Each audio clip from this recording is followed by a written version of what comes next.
കടപ്പൂരത്തെ റാണി ഞാൻ.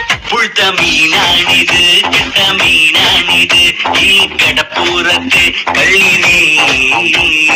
കള്ളി നിന്റെ കെട്ടോളരി വാങ്ങും നിന്റെ മറ്റോ എന്നെ വായിന്ന് കേക്കും. ഈ മീനും കോപ്പും ഒന്നും വേണ്ട ചേട്ടാ ചേച്ചി, ഞങ്ങൾ പൗട്രി